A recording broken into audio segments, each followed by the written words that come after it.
Program Ngopi, Ngobrol Politik. Rumah Diskusi Publik di Radio Start 102,6 FM. Terima kasih Anda masih bersama kami di Dialog Interaktif Ngopi, Ngobrol Politik di 102,6 FM. Kita mengangkat tema tadi politik uang, racun demokrasi, bisakah dibendung. Ini memang sangat menarik tema kita di sini, Pak Askolani. Saya kembali ke Pak Askolani.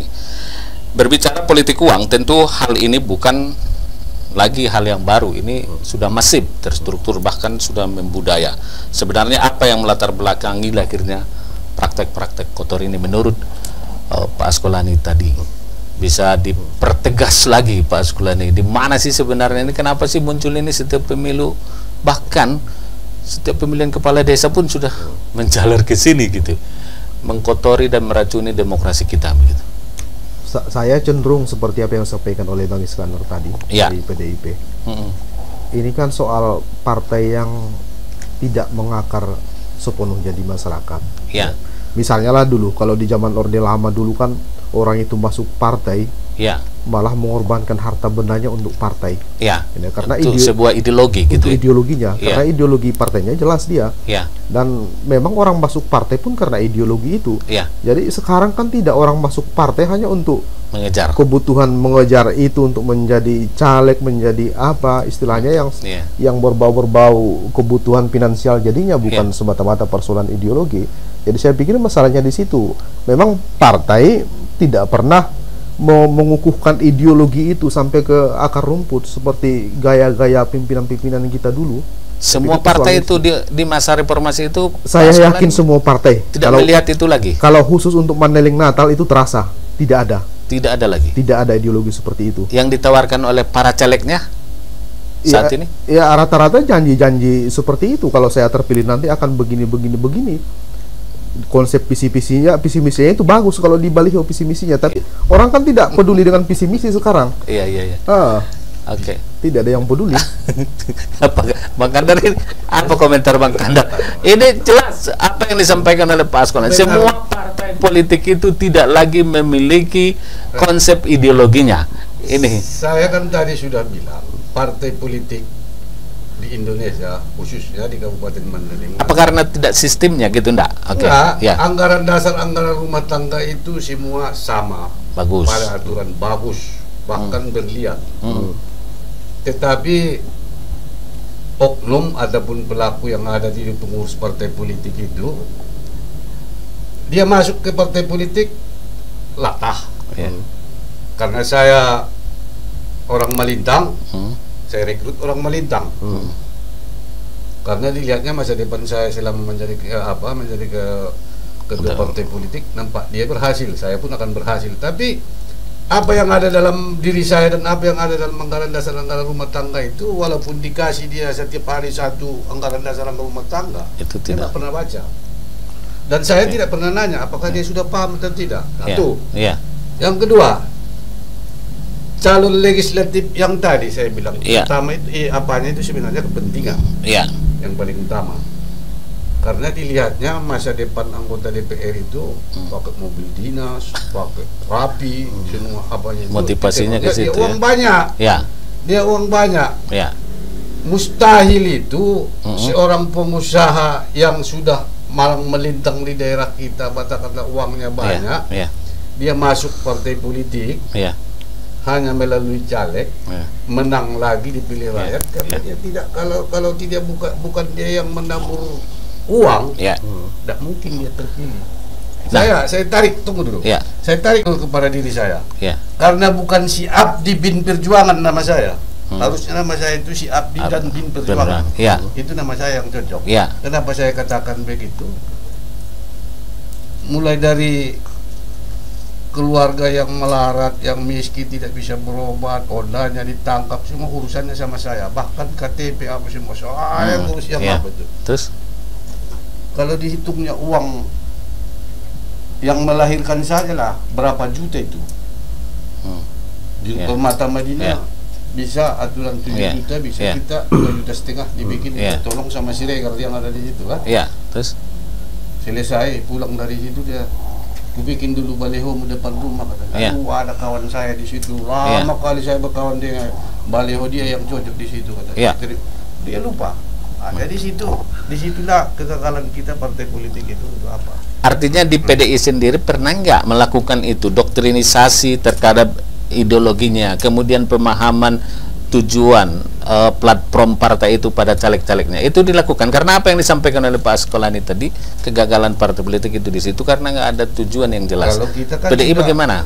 Kalau kita kan regulasi untuk persoalan yang itu kan sudah ada sebelum kita ditetapkan caleg kita itu sudah ada. Sudah ada ya. Sudah ada kegiatan. Cuma kurang pede mungkin. Kurang calegnya itu. Yang saya bilang tadi kegagalan dasarnya itu walaupun kita sampaikan di ujung. Ya. Sedangkan untuk merubah diri kita sendiri itu membutuhkan waktu yang sangat lama. Ya.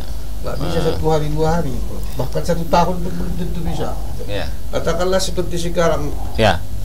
Jokowi dengan Prabowo. Ya. Mandailing Natal Tabaksel sudah didoktrin 5 tahun yang lalu. Mau kita rubah dengan segala macam cara, melanggar peraturan segala macam, ASN melibatkan itu katanya ya, bukan cerita saya. Udah kata si Koko nanti nggak tahu. Nggak bisa bergeser bisa. Barang 2, 3 atau 5 loh. Katakanlah 10%, 10%, mungkin Jokowi di Mandailing Natal 20%. Kalau begitu sistemnya. Artinya kalau saya berharap harus semua memerangi money politik itu. Kalau hanya PDI dengan PKB tidak bisa ya. Sama juga bohong. Baik, terima kasih Pak Kandar. Ini makin semangat Pak Kandar. Kalau persoalan partai politik ini namanya saja bisa kita ganti abdi bin perjuangan, melakukan pengabdian dan terus berjuang. Namun rakyat tidak pernah melihat itu. Karena apa tadi? Karena memang diracuni oleh money politik tadi. Saya ke Pak Joko. Pak Joko, ini semua sudah berpendapat. Di partai politik juga begitu. Iya, partai politik juga begitu. Pak Askolani juga sudah mengatakan itu. Dalam rentang waktu 3 bulan ini meminimalisir itu tadi, apa yang harus dilakukan oleh Bawaslu di samping program tadi? Kita minta misalnya, atau publik melihat harus ada tindakan tegas misalnya terkait dengan itu. Siapa tahu itu akan menjadi efek jera bagi kontestan untuk tidak melakukan itu lagi. Kalau seandainya dia terbukti tidak dilantik, saya pikir untuk yang lain juga ada rasa takutnya untuk tidak lagi melakukan hal itu. Ini bagaimana tindakan ini, ketegasan oleh Bawaslu terkait bagi kontestan yang melakukan pelanggaran itu, termasuk pada masyarakatnya. Jadi secara prinsip bahwa proses penegakan hukum, baik itu hukum umum maupun hukum pemilu, adalah dalam rangka satu, menciptakan rasa keadilan. Yang kedua, tentu saja memberikan efek jerah. Itu fokus. Jadi kalau ditanya apakah kita akan memberikan sanksi yang tegas, bahwa sampai hari ini setiap kali kita punya bukti dan saksi yang cukup, maka kita laksanakan itu. Persoalan nanti apakah itu memberi efek jerah atau tidak, saya pikir itu nanti efek bola saljunya yang membuat out of kontrol dari kita. Efeknya nggak bisa kita kontrol apakah itu jerah atau enggak. Kalau persoalan kemarin itu ada di tahun 2015 saya ingat, ada masyarakat juga yang ditangkap pasca dari pemilihan bupati ditangkap. Toh apakah itu memberi efek jerah? Saya pikir efek jerah ini kita kembali kepada masing-masing. Tapi dalam tugas, fungsi, dan kewenangan Bawaslu kita tetap laksanakan. Setiap ada pembuktian cukup, setiap ada saksi yang cukup, kita selesaikan secara prosedural. Namun kalau ditanya secara umum bagaimana menahan dan mengempang ini secara optimal, saya kembali sepakat bahwa partisipasi dari 4 komponen. Apa saja itu? Komponen yang pertama pemilih. Komponen yang kedua peserta pemilu. Yang ketiga penyelenggara, dan yang enggak lebih penting, yang tidak kurang pentingnya pers, termasuk Star FM ini, media gitu ya. Media ini. Kalau semuanya bisa berkolaborasi, seperti Pak Iskandar bilang, Pak Iskandar, saya sebagai partai nggak mau ngasih, masyarakat mau minta dari mana? Setiap kali ada yang ada tokoh-tokoh kan dari pemilihnya, ada Pak Askolani sebagai tokoh-tokoh politik juga menyerukan hal yang sama. Saya yakin masyarakat Mandailing ini juga bukan orang yang nggak punya pikiran. gitu ya. Masih punya nurani, hanya saja kita belum secara masif dan bersama-sama juga melawan perilaku menyimpang yang masif ini.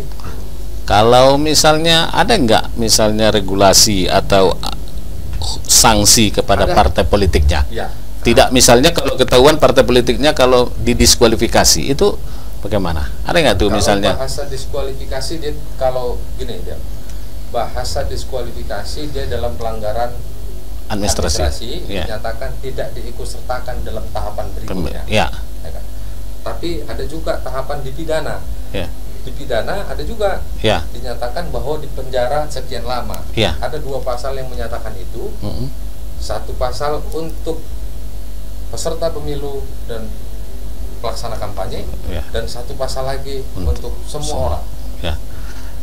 Nah, saya maksudnya ada sanksi pada badannya gitu, pada partainya gitu, tidak pada personnya misalnya. Pada partai politiknya kalau sampai hari ini kita tidak belum ada ya.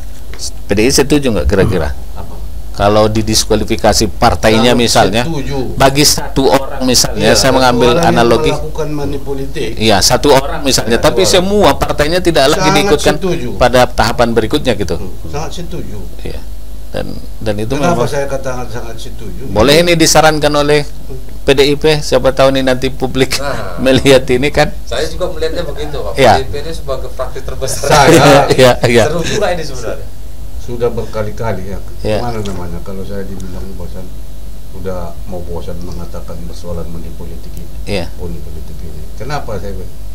Kejadian 2009, saya sangat yakin pada waktu itu. Oh iya, masih ada rupanya manusia di republik ini yang mau memilih orang yang tidak punya duit. Ya itu saya waktu itu. Terbukti. Itu. Tetapi pada 2014, lahirlah peraturan-peraturan yang baru lagi, artinya masyarakat pun berlomba-lomba untuk menjadi anggota DPR, kepentingan itu kali 200. Kali 200. Saya mau tanya sama Pak Askoladi juga atau sama siapa saja pun, suap itu dosa enggak? Kalau dosa, saya rasa semua yang dihasilkan oknum anggota DPR yang menjawab itu, yang dimakan anak cucunya itu ataupun keluarganya itu, semuanya itu haram. Kenapa kita mau? Kenapa kita mendeling Natal serambu Mekahnya Sumatera Utara? Mengaku paling alim, mengaku begini, apa semua kita. Loh, kenapa mau terima uang suap? Kenapa mau terima uang suap? Katanya Islam. Coba semangat apa itu ya? Semangat artinya menyampaikan memberi dan menerima misalnya. Menerima itu. Berdosa enggak memberikan suap? Kalau enggak berdosa, saya besok saya kasih 300 satu orang. Kalau enggak berdosa, saya jual rumah saya masih bisa Pak. Setelah itu 500 juta masih laku rumah itu. Lumayan.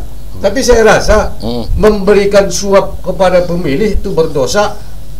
Yang menjadi anggota DPRD itu pun nanti haram yang dimakannya.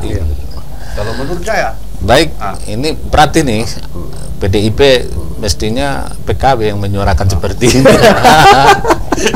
Karena PDIP. Baik, Pak Askoladi, sebenarnya masyarakat kita seperti apa sih kalau kita kaitkan dengan negeri beradat, taat beribadah, kita religius, tapi kalau kita melihat dari pemilu sebelumnya, luar biasa loh money politik di Mandailing Natal ini, Pak Askoladi.